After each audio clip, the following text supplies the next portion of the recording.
la joven de Argentina. Sí.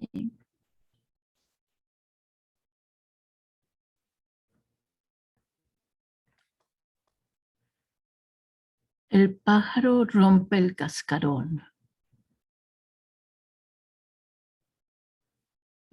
Capítulo 5 de Demian.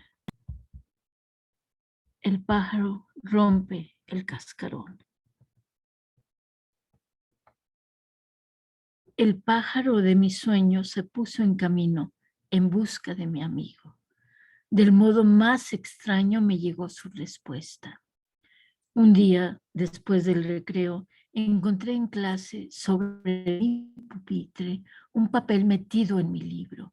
Estaba doblado como era costumbre entre nosotros cuando los compañeros enviaban recados secretos durante la clase. A mí me sorprendió que alguien me mandara uno, pues yo no mantenía esta clase de comunicación con ningún compañero. Pensé que sería una invitación a participar en alguna broma escolar en la que yo no tomaría parte y dejé el papel, sin haberlo leído, en el libro. Durante la clase, por casualidad, volvió a caer en mis manos. Jugué un rato con él, lo desdoblé distraídamente y encontré unas pocas palabras escritas. Eché un vistazo y tropecé con una de ellas. Me asusté y seguí leyendo, mientras mi corazón se contraía ante el destino como invadido por un repentino frío. El pájaro rompe el cascarón. El cascarón es el mundo. Quien quiera nacer tiene que destruir un mundo. El pájaro vuela hacia Dios. El Dios se llama Abraxas. Después de haber leído varias veces estas líneas, el pájaro rompe el cascarón es el mundo, quien quiera nacer tiene que destruir un mundo, el pájaro vuela hacia Dios, el Dios se llama Abraxas. Quedé sumido en hondos pensamientos. No cabía duda, era la respuesta de Demian. Nadie podía saber nada del pájaro excepto él y yo. Había recibido mi dibujo, había comprendido y me ayudaba a interpretar. Pero ¿qué relación tenía todo aquello? Y sobre todo, ¿qué significaba Abraxas? Yo no había oído ni leído nunca ese nombre. El Dios es Abraxas. La clase pasó sin que me enterara de nada. Dio comienzo la siguiente, la última de la mañana, la daba un joven ayudante que acababa de salir de la universidad y que nos gustaba porque era muy joven y no se daba importancia ante nosotros. Bajo su dirección leímos a Herodoto. Esta lectura pertenecía a las pocas asignaturas que me interesaban, pero esta vez estaba ausente. Había abierto el libro de manera mecánica, pero sumergido en mis reflexiones, no seguía la traducción. Por cierto, había hecho ya varias veces la experiencia y era verdad lo que Demian dijo una vez durante la clase de religión. Lo que se desea con bastante fuerza se consigue. Lo que se desea con bastante fuerza se consigue. Si durante la clase estaba yo intensamente dedicado a mis propios pensamientos, podía estar tranquilo, el profesor me dejaba en paz, pero si estaba distraído o adormilado, le tenía de pronto ante mí, como me había pasado ya otras veces. Sin embargo, cuando uno pensaba de verdad y estaba absorto, estaba protegido. También había probado a mirar fijamente a los ojos y me había dado resultado. En la época de mi amistad con Demian no lo conseguí, mas ahora presentía que con la mirada y los pensamientos se podía hacer mucho. Estaba yo muy lejos de Herodoto y del colegio cuando de pronto la voz del doctor Follen me traspasó la conciencia como un rayo y me despertó sobresaltado. Y me desperté sobresaltado. Oí su voz. Se encontraba muy cerca de mí y casi creía que había pronunciado mi nombre, pero no se fijaba en mí. Respiré aliviado. Uf. Entonces volví a oír su voz, que pronunciaba claramente una palabra: Abraxas. El profesor prosiguió su explicación, cuyo comienzo se me había escapado. No debemos imaginarnos que las doctrinas de aquellas sectas y comunidades místicas de la antigüedad eran tan ingenuas como parecen desde el punto de vista de una interpretación racionalista. La antigüedad no conocía el concepto de la ciencia en el sentido actual. En cambio, había una actividad muy desarrollada en el campo de las verdades filosófico-místicas. En parte, esto degeneraba en magia, tenía un origen noble y pensamientos profundos, como la doctrina de Abraxas, que puse antes como ejemplo. Se cita este nombre en relación con fórmulas mágicas griegas y se le considera a menudo el nombre de un hechicero, al estilo de los que hoy tienen los pueblos salvajes. Pero parece que Abraxas significa mucho más. Podemos pensar que es el nombre de un dios que tiene la función simbólica de unir lo divino y lo demoníaco. El pequeño y sabio profesor siguió hablando suave e insistentemente mientras nadie le hacía mucho caso. Como el nombre no volvió a aparecer, mi atención volvió a concentrarse en mis propios pensamientos. Unir lo divino y lo demoníaco. Resonaba aún en mi mente. Unir lo divino y lo demoníaco.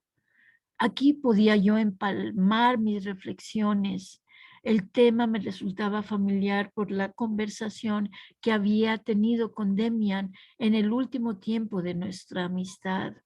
Demian había dicho que venerábamos a un Dios que representaba solo a una mitad del mundo arbitrariamente separada, el mundo oficial, permitido, claro, pero que se debería llegar a poder venerar la totalidad del mundo. Por lo tanto, había que tener un Dios que fuera a la vez demonio, o había que instaurar junto al culto de Dios un culto al diablo.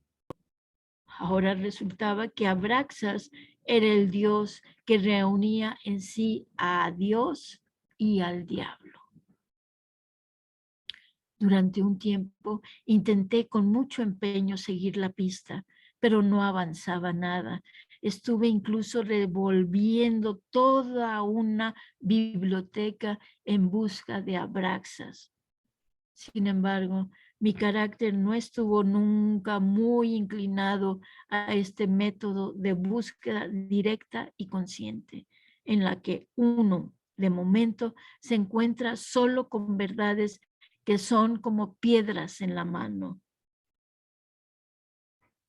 La imagen de Beatriz, que tanto y tan intensamente me había ocupado, se fue perdiendo lentamente, alejándose de mí, acercándose más y más al horizonte, haciéndose borrosa, lejana, pálida. ya no satisfacía a mi alma. La extraña existencia que yo llevaba ensimismado como un sonámbulo empezó a tomar un rumbo distinto. El deseo de vivir floreció en mí, o más bien el deseo de amor. El instinto sexual que durante un tiempo se había disuelto en la adoración de Beatriz reclamaba nuevas imágenes y metas. Seguía sin permitirme ninguna satisfacción y más que nunca me era imposible engañar mi deseo y esperar algo de las muchachas con las que mis amigos buscaban su felicidad. Empecé a soñar otra vez y más aún durante el día que durante la noche. Imágenes, ideas, deseos brotaban en mí y me apartaban del mundo exterior hasta el punto de tener un trato más verdadero y vivo con los sueños, con las imágenes y sombras que con el mundo verdadero que me rodeaba. Un sueño determinado, un juego de la fantasía que aparecía una y otra vez, cobró una significación especial. Este sueño, el más importante y perdurable de mi vida, era aproximadamente así. Yo regresaba a mi casa sobre el portal, relucía. Sí, yo regresaba a mi casa y sobre el portal relucía el pájaro amarillo sobre fondo azul y mi madre salía a mi encuentro. Pero al entrar y querer abrazarla, no era ella, sino una persona que yo no había visto nunca, alta y fuerte, parecida a Max Demian y al retrato que yo había dibujado, pero algo distinta, y a pesar de su aspecto impresionante, totalmente femenina. Esta figura me atraía hacia sí y me acogía en un abrazo amoroso, profundo y vibrante. El placer y el espanto se mezclaban. El abrazo era culto divino y a la vez crimen. En el ser que me estrechaba anidaban demasiados recuerdos de mi madre, demasiados recuerdos de mi amigo Demian. Su abrazo atentaba contra las leyes del respeto y sin embargo era pura bienaventuranza. Muchas veces me despertaba con un profundo sentimiento de felicidad, otras con miedo mortal y conciencia atormentada, como si despertara de un terrible pecado. Poco a poco y de manera inconsciente se fue estableciendo una relación entre estas imágenes íntimas y la indicación que me había llegado del exterior sobre el Dios que debía buscar. La relación se fue haciendo cada vez más estrecha y más profunda y comencé a darme cuenta de que en mi sueño invocaba a Abraxas. Placer mezclado con espanto, hombre y mujer entrelazados, lo más sagrado junto a lo más horrible, la culpa más negra palpitando bajo la más tierna inocencia. Así era mi sueño de amor, así era también Abraxas. El amor ya no era un oscuro instinto animal como aterrado, lo había sentido yo al principio, ni tampoco era la piadosa adoración que había ofrendado a la figura de Beatriz. Eran las dos cosas, esas dos cosas y muchas más, ángel y demonio, hombre y mujer, hombre y animal, bien supremo y hondo mal. Pensé que estaba predestinado a vivir aquello, que mi destino era probarlo. Sentía deseos y miedo, pero siempre lo tenía presente. dominante. En la primavera siguiente iba a dejar el colegio para ir a la universidad, aunque todavía no sabía a cuál ni tampoco a qué facultad. Sobre mi labio superior crecía un pequeño bigote. Ya era un hombre hecho y derecho, y sin embargo estaba completamente desorientado. Solo había una cosa segura en mí, la voz de mi interior, mi sueño. Sentía el deber de seguir ciegamente sus imperativos, aunque me costaba mucho esfuerzo y me rebelaba a diario contra ellos. Quizás estoy loco, pensaba muy a menudo. Quizá no soy como los demás hombres. Sin embargo, era capaz de hacer todo lo que hacían los demás. Con un poco de aplicación y trabajo, podía leer a Platón, resolver problemas de trigonometría o seguir un análisis químico.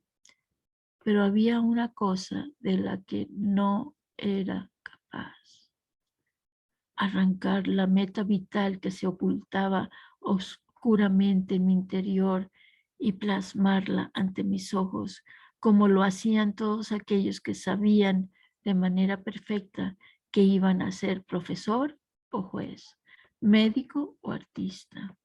¿Cuánto tardarían en llegar y qué ventajas tendrían? Yo no podía. Quizá también llegaría yo un día a algo, pero ¿cómo iba a saberlo? Quizá tuviese que buscar y buscar durante años sin llegar a nada, sin alcanzar ninguna meta.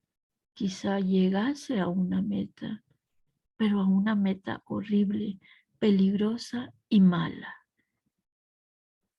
Yo solo intentaba vivir lo que pugnaba por salir de mí mismo. ¿Por qué resultaba tan difícil?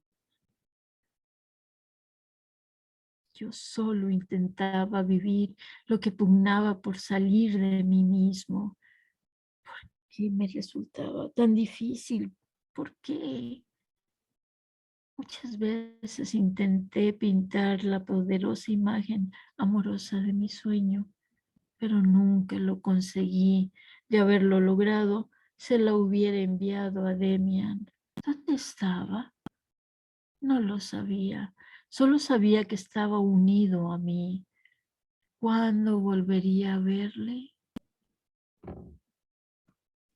La paz amable de las semanas y meses bajo la influencia de Beatriz se había esfumado. Entonces creí que había encontrado una isla y una paz. Así solía sucederme cuando una situación me resultaba agradable, cuando un sueño me hacía bien, empezaba a secarse y a perder su fuerza. Era inútil añorarlos. Completa y totalmente inútil. Ahora vivía en un fuego de deseos insatisfechos y en una tensa espera que a veces me volvían loco por completo. La imagen de la amada de mis sueños surgía a menudo ante mis ojos con diáfana claridad, más viva que en mi propia mano. Yo le hablaba, lloraba ante ella, renegaba de ella, la llamaba madre y me arrodillaba entre lágrimas, la llamaba amada y presentía su beso que todo lo colmaba. La llamaba demonio y prostituta, vampiro y asesino. Me inspiraba los sueños más tiernos y las más salvajes obscenidades. Para ella nada era demasiado bueno o demasiado agradable, demasiado malo o demasiado bajo. Pasé todo aquel invierno sacudido por una tormenta interior difícil de describir. Estaba acostumbrado a la soledad, no me molestaba. Vivía con Demian, con el gavilán, con la imagen de mi sueño que era mi destino y mi amada. Aquello me bastaba para vivir, porque estaba dirigido hacia la grandeza y la lejanía y me conducía a Abraxas. Pero ninguno de estos sueños, ninguno de mis pensamientos me obedecía. No podía hacerles surgir o darles color cuando yo quería. Ellos venían y me asaltaban, me dominaban y determinaban mi vida. Hacia afuera estaba protegido. No tenía miedo de los hombres y mis compañeros que lo habían descubierto ya me mostraban un secreto respeto que me hacía sonreír. Si me lo proponía, podía poner al descubierto los pensamientos de la mayoría de ellos, dejándoles en algunas ocasiones admirados. Pero me lo proponía muy pocas veces, casi nunca. Estaba siempre muy preocupado conmigo mismo. Deseaba de manera desesperada vivir de una vez algo de la vida, dar algo de mi persona al mundo, entrar en relación y lucha con él. A veces, cuando caminaba por las calles al anochecer y no podía regresar a casa hasta medianoche, creía que en aquellos momentos encontraría a mi amada, que aparecería tras la próxima esquina, que me llamaría desde la próxima ventana. Todo esto solía parecerme angustioso e insoportable y pensaba que algún día acabaría quitándome la vida. En aquella época encontré un extraño refugio. Por casualidad, como suele decirse, pero esas casualidades no existen. Cuando alguien necesita algo con mucha urgencia y lo encuentra, no es la casualidad la que se lo proporciona, sino él mismo.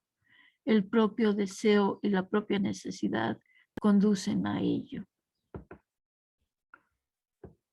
En mis paseos por la ciudad, había oído una o dos veces música de órgano en una pequeña iglesia de las afueras, pero nunca me había detenido a escucharla. Al volver a pasar por ahí, me paré a oír aquella música y reconocí que era de Bach. Me acerqué a la puerta que encontré cerrada y como la calleja estaba casi desierta, me senté en una piedra junto a la iglesia. Me subí el cuello del abrigo y me puse a escuchar. El órgano no era grande, pero sonaba bien y alguien tocaba de una manera muy especial, con una expresión muy personal de voluntad e insistencia que sonaba como una oración. Tuve la sensación de que quien tocaba sabía que la música guardaba un tesoro y se esforzaba, afanaba y preocupaba por él como si se tratara de su propia vida. Técnicamente no entiendo mucho de música, pero desde muy niño he comprendido intuitivamente esta expresión del alma y he sentido siempre la música como la cosa más natural en mí. El músico tocó después algo más moderno, podía ser de Reger. La iglesia estaba casi oscura y solo salía un suave fulgor a través de la ventana más cerca. Esperé a que la música terminara y pasé un rato de arriba abajo hasta que vi salir al organista. Era un hombre aún joven, pero mayor que yo, fuerte y achaparrado. Echó a andar con pasos rápidos, enérgicos, un poco violentos y desapareció.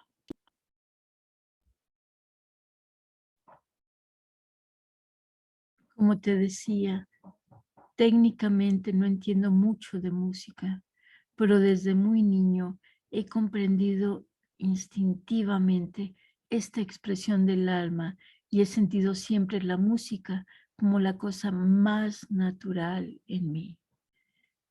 El músico tocó después algo más moderno, podía ser de Reger. La iglesia estaba casi oscura y solo salía un suave fulgor a través de la ventana más cercana. Esperé a que la música terminara y pasé un rato de arriba a abajo hasta que vi salir al organista. Era un hombre aún joven, pero mayor que yo, fuerte y achaparrado. Echó a andar con pasos rápidos, enérgicos, un poco violentos, y desapareció. Desde aquel día me pasé más de un atardecer sentado delante de la iglesia o paseando de arriba a abajo. Una vez encontré la puerta abierta y estuve media hora sentado en un banco, tiritando de frío, pero muy feliz, mientras el organista tocaba arriba, alumbrado por una pálida luz de gas. En su música no solo se le oía a él, me parecía que todo lo que tocaba estaba relacionado entre sí, que formaba un conjunto misterioso. Reflejaba fe, entrega y piedad, pero no la de los beatos y los curas, sino la de los peregrinos y mendigos del medievo.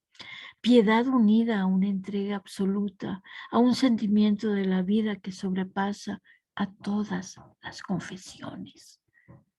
Los maestros anteriores a Bach y los antiguos italianos eran interpretados con devoción y todos decían lo mismo. Todos expresaban lo que el músico llevaba en el alma: nostalgia, profunda comprensión del mundo y vehemente separación de él, ardiente preocupación por la propia alma oscura, exaltación de la entrega y profunda curiosidad por lo maravilloso. Un día seguí disimuladamente al organista a la salida de la iglesia y le vi entrar en una pequeña taberna, muy lejos ya, en las afueras de la ciudad. No pude resistir la tentación y entré tras él. Le vi por primera vez claramente. Estaba sentado en un rincón del pequeño local con un sombrero negro en la cabeza y una jarra de vino delante. Su rostro era como yo me había imaginado. Era feo y un poco salvaje, inquieto e intenso, terco y voluntarioso. Alrededor de la boca, sin embargo, tenía un gesto blando e infantil. La virilidad y la fuerza se hallaban concentradas en los ojos y la frente. La parte inferior del rostro era suave e inacabada, incontrolada y hasta blanda la barbilla, llena de indecisión, formaba un contraste adolescente con la frente y la mirada. Me gustaban mucho los ojos castaños, llenos de orgullo y hostilidad. Sin decir nada, me senté frente a él. No había nadie más en la taberna. Me lanzó una mirada fulminante, como si quisiera echarme. Yo no me inmuté y seguí mirándole hasta que masculló irritado. ¿Por qué me mira tan fijamente? ¿Quiere algo de mí? No quiero nada de usted, respondí. Ya me ha dado usted mucho. Arrugó la frente. ¿Es usted melómano? La melomanía me parece estúpida. No me dejé intimidar. Le he estado escuchando muchas veces en la iglesia de las afueras, dije. Desde luego, no quiero molestarle. Pensé que encontraría en usted algo especial. No sé bien qué, pero no me haga caso. Puedo seguir escuchándole en la iglesia. Siempre cierro con llave. El otro día se olvidó de hacerlo y estuve dentro. Otras veces suelo quedarme fuera, sentado en una piedra. Ah, ¿sí? La próxima vez puede entrar. Hace más calor adentro. No tiene más que llamar a la puerta, pero con fuerza, y no mientras yo esté tocando. Y ahora, ¿qué es lo que me quería decir? Es usted joven, probablemente un colegial o estudiante. ¿Es usted músico? No, me gusta la música, pero solo como la que usted toca, música absoluta, en la que se siente que el hombre golpea las puertas del cielo y del infierno. Creo que me gusta tanto la música porque es poco moral. Todo lo demás lo es, y yo busco algo que no lo sea. La moral hace sufrir. No sé explicarme bien. ¿Sabe usted que tiene que haber un Dios que sea Dios y demonio a un tiempo? He oído decir que existe uno. El músico echó hacia atrás el sombrero de ala ancha y se sacudió el pelo oscuro de la amplia frente. Me miró atentamente por encima de la mesa con el rostro inclinado hacia mí. En voz baja y tensa preguntó: ¿cómo se llama ese Dios que usted dice? Por desgracia no sé apenas nada de él.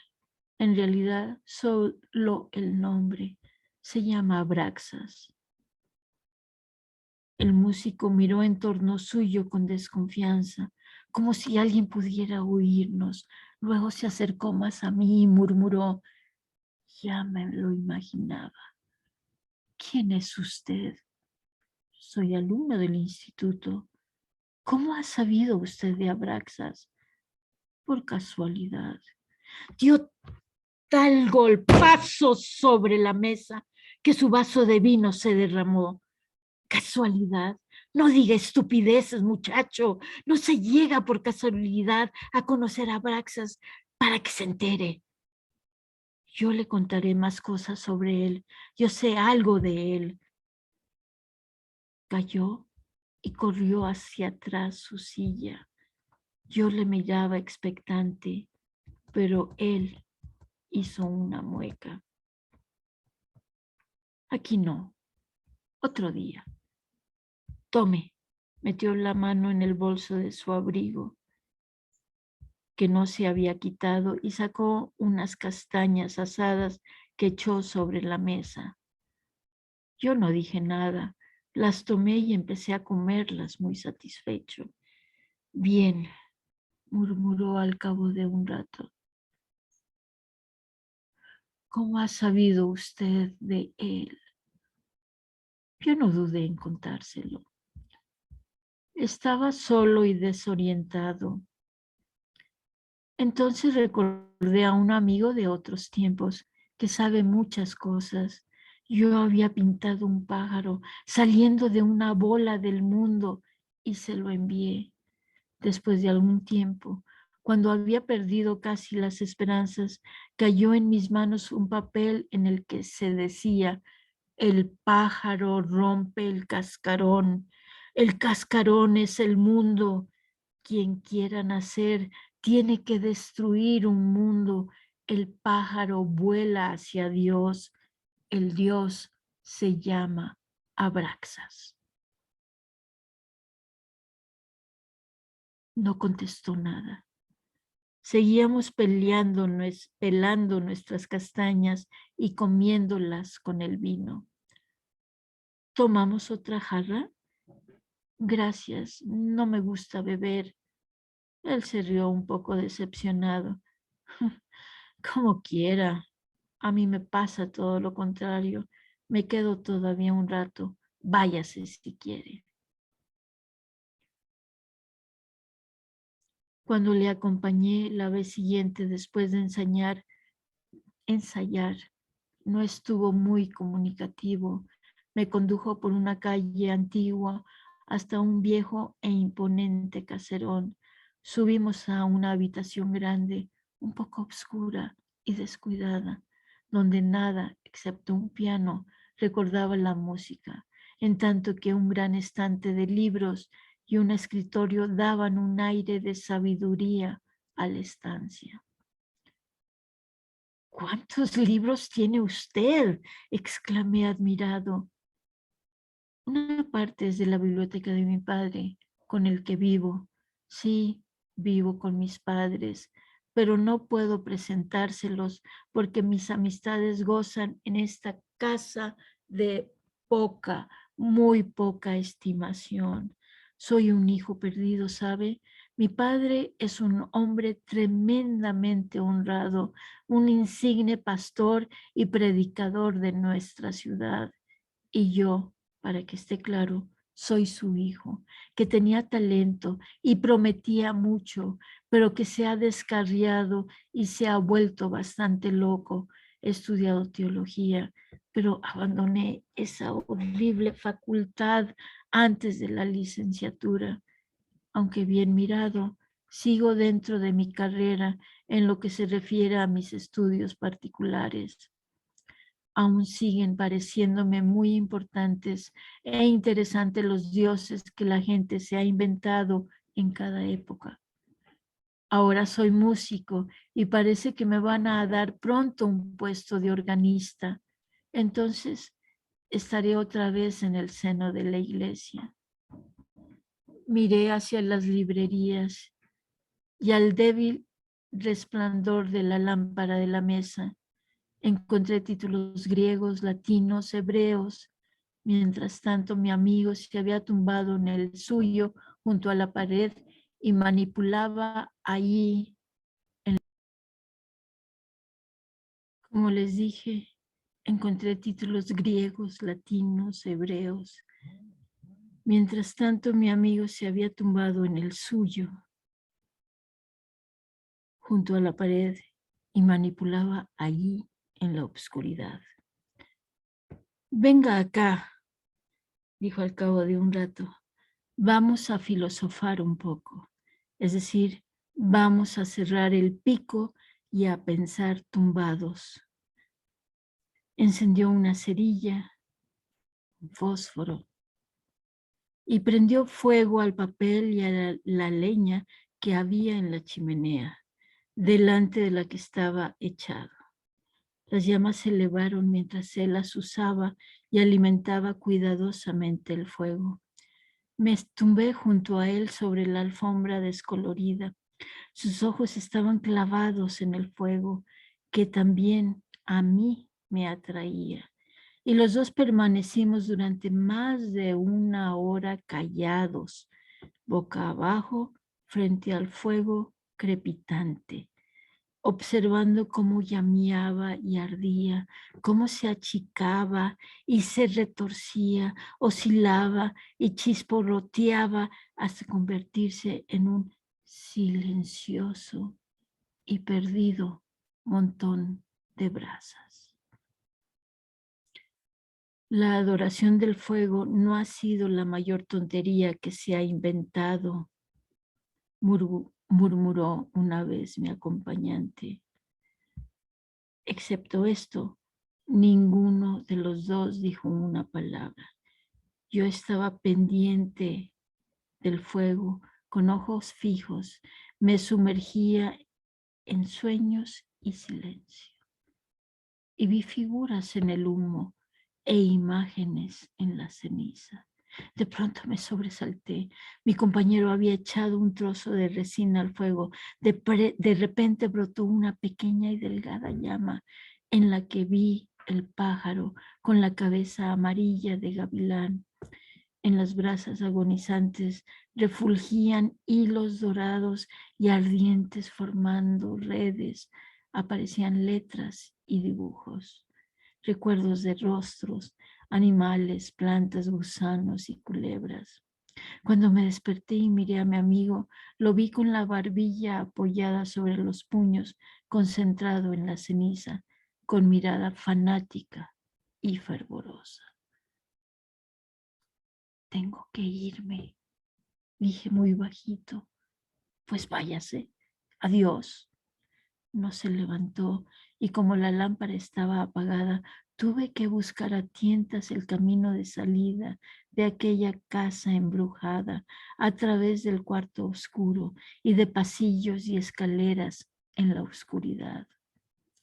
Y en la calle me volvía a mirar la fachada del viejo caserón. En ninguna ventana había luz. Una pequeña placa dorada relucía en la puerta a la luz del farol de gas. Pistorius, párroco, leí en ella. Una vez en casa, al encontrarme en mi cuarto después de cenar, me di cuenta de que no había averiguado nada sobre Abraxas ni sobre Pistorius y que apenas habíamos intercambiado 10 palabras.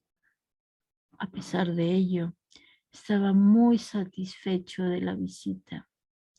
Para la próxima vez, mi nuevo amigo me había prometido una pieza exquisita de música de órgano antiguo, un pasacalle de Buxtehude.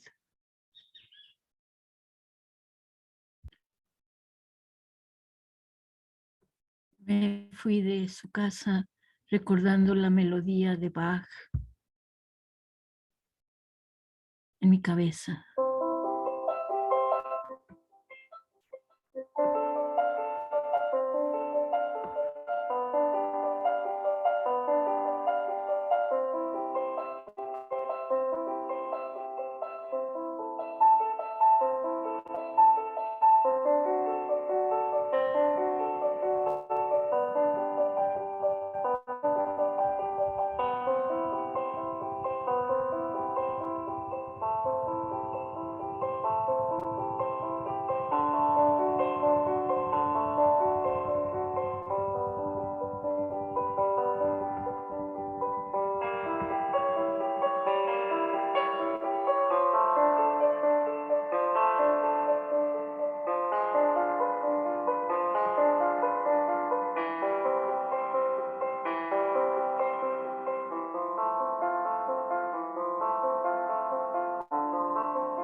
Preludio en do mayor. Darme cuenta, había recibido del organista Pistorius la primera lección mientras permanecí tumbado con él delante de la chimenea en su sombría celda de ermitaño. La contemplación del fuego me había reconfortado, había consolidado y ratificado inclinaciones que siempre había sentido, pero que nunca había cultivado. Poco a poco fui viendo claro, al menos de manera parcial. Ya desde niño me había gustado contemplar las formas extrañas de la naturaleza, no observándola simplemente, sino entregándome a su propia magia, a su profundo y roco lenguaje. Las raíces largas y estilizadas de los árboles, las vetas coloreadas de la piedra, las manchas de aceite flotando sobre el agua, las grietas en el cristal, Todas estas cosas habían ejercido antaño una gran fascinación sobre mí, sobre todo el agua y el fuego, el humo, las nubes, el polvo y especialmente las manchas de colores que veía girar al cerrar los ojos. En días posteriores a mi visita a Pistorius, empecé a acordarme de esto, porque noté que una cierta fuerza y alegría, la intensificación de la conciencia de mí mismo que sentía desde aquel día, se debían simplemente a la larga contemplación del fuego.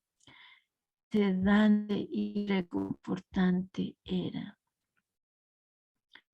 Entre las pocas experiencias que he realizado en el camino hacia mi verdadera meta vital, se cuenta la contemplación de esas mismas, la entrega a las formas racionales, barrocas y extravagantes de la naturaleza que produce en nosotros un sentimiento de constanación en nuestro interior, voluntad que las ha producido.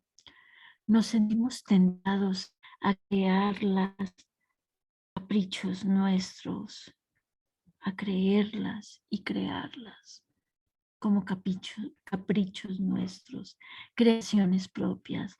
Vemos vacilar y disolverse la frontera entre nosotros y la naturaleza.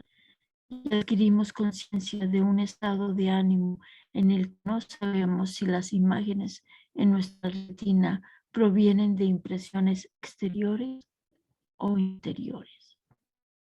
En ningún otro momento descubrimos con tanta facilidad la medida en que somos creadores, en que nuestra alma participa constantemente en la recreación de la vida. Una misma divinidad indivisible actúa en nosotros y en la naturaleza. Si el mundo exterior desapareciera, cualquiera de nosotros sería capaz de reconstruirlo, porque los montes, los ríos, los árboles y las hojas, las raíces y las flores, todo lo creado en la naturaleza está ya prefigurado en nosotros. Proviene del alma, cuya esencia es eterna y escapa a nuestro conocimiento, lo que se nos hace patente como fuerza amorosa y creadora. Algunos años después encontré confirmar esta observación en un libro de Leonardo da Vinci, en el que se comentaba lo sugestivo e interesante que era contemplar un muro en el que había escupido mucha gente. Delante de aquellas manchas sobre el muro húmedo, Leonardo había sentido lo mismo que Pistorius y yo delante del fuego. En nuestro siguiente encuentro, el organista me dio una explicación. Acostumbramos a trazar límites demasiado estrechos a nuestra personalidad. Consideramos que solamente pertenece a nuestra persona lo que reconocemos como individual y diferenciador. Cada uno de nosotros está constituido por la totalidad del mundo, y así como llevamos en nuestro cuerpo la trayectoria de la evolución hasta el pez y aún más allá, así llevamos el alma todo lo que desde un principio ha vivido en las almas humanas. Todos los dioses y demonios que han existido, ya sea entre los griegos, chinos o cafres, paganos, existen en nosotros como posibilidades, deseos y soluciones. Si el género humano se extinguiera con la sola excepción de un niño medianamente inteligente, sin ninguna educación, este niño volvería a descubrir el curso de todas las cosas y sabría producir de nuevo dioses, demonios y paraísos, prohibiciones, mandamientos viejos y nuevos testamentos. Bien, objeté yo, ¿dónde queda entonces el valor del individuo? ¿Para qué nos esforzamos si ya llevamos todo acabado en nosotros mismos? ¡Alto! Exclamó violentamente Pistorius. Hay una gran diferencia entre llevar el mundo en sí mismo y saberlo. Un loco puede tener ideas que recuerden a Platón y un pequeño idioto colegial del instituto que vos vas puede recrear las profundas conexiones mitológicas que aparecen en los gnósticos o en Zoroastro, pero él no lo sabe. Mientras no lo sepa, es como un árbol o una piedra, en el mejor de los casos, como un animal. En el momento en que tenga la primera chispa de conciencia, se convertirá en un hombre. No irá usted a creer que todos esos bípedos andan por la calle son hombres solo porque anden derechos y lleven a sus crías 9 meses dentro de sí.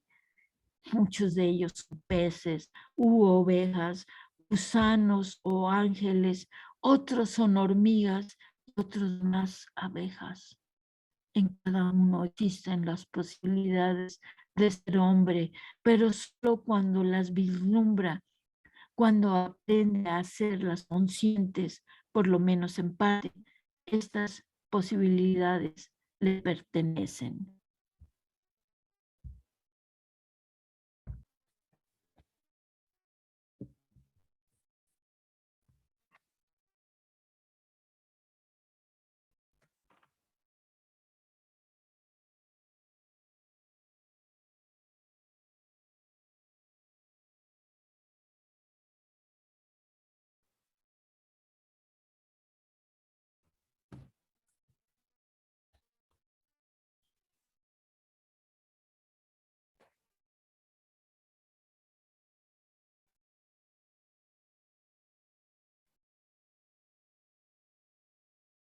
Y volvió a surgir Bach en mi cabeza.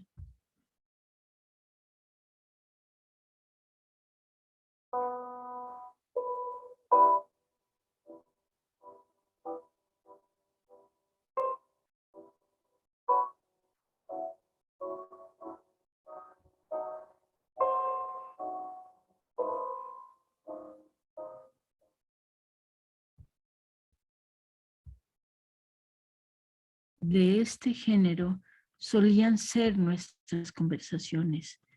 Raras veces me proporcionaban algo totalmente nuevo, algo sorprendente.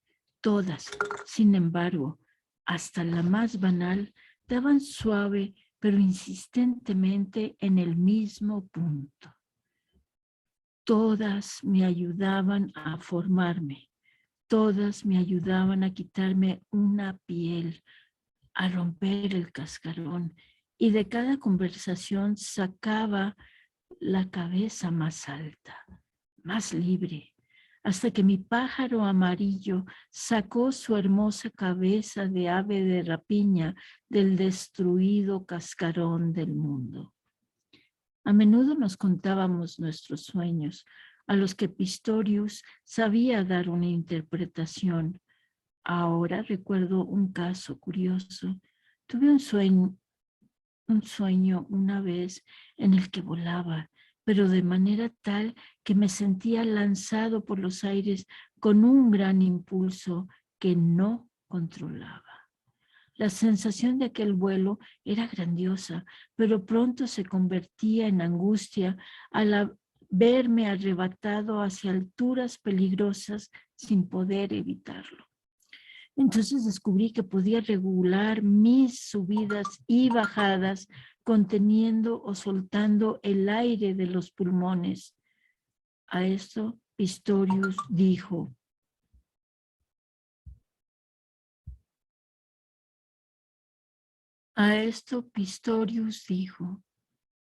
el impulso que le hace a usted volar es nuestro patrimonio humano que todos poseemos. Es el sentimiento de unión con las raíces de toda fuerza, pero pronto nos asalta el miedo. Es tan peligroso. Por eso la mayoría renuncia gustosamente a volar y prefiere caminar de la mano de los preceptos legales o por la acera. Usted no, usted sigue volando como debe ser. Y entonces descubre lo maravilloso, descubre que lentamente se hace dueño de la situación, que a la gran fuerza general que le arrastra corresponde una pequeña fuerza propia, un órgano, un timón.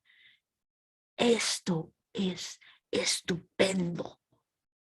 Sin él, uno se perdería sin voluntad por los aires, como hacen, por ejemplo, los locos.